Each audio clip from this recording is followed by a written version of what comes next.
അങ്ങനെ ഏതെങ്കിലും ഒരു റോള് റിഗ്രറ്റ് ചെയ്ത് അങ്ങനെ ഒരു ഇതുണ്ട് ഈ തിരക്കുകൾ കാരണം അത് വിട്ടുപോയി പിന്നെ അത് തമിഴിലാണ്. തമിഴ് ഒരു പടം പറയാമോ? തമിഴായിട്ട് കുഴപ്പമില്ല, നമുക്ക് മലയാളം അല്ലേ ഇത്.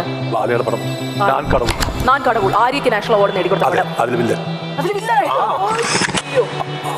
എവിടെ എന്നോട് കോളുവൻ എങ്ങനെയാണ് സാർ ഒരു പടം ലാൻഡ് ചെയ്യാൻ പറ്റിയ പടമാണ്. അപ്പൊ ഭാവനയാണ് ഞാൻ അത് ഹീറോയിൻ. ഞാൻ ആദ്യം പറഞ്ഞു തമിഴ് അറിയില്ല, എല്ലാ മലയാളികളാണ്.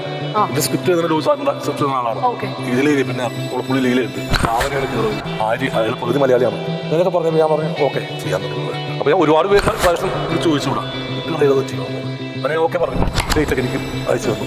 അങ്ങനെ ആ സമയത്ത് കഴിഞ്ഞപ്പോൾ പറഞ്ഞു മഴയത്ത്. അപ്പോൾ ഒരു മാസം കൂടി വീണ്ടും എനിക്ക് തോന്നി എനിക്ക് മലയാളത്തിൽ പടൂല ട്രാജ് വന്നത്. ഈ താജ് മഹൽ നേരെ ഹിമാലയത്തിലേക്ക് പോവാം.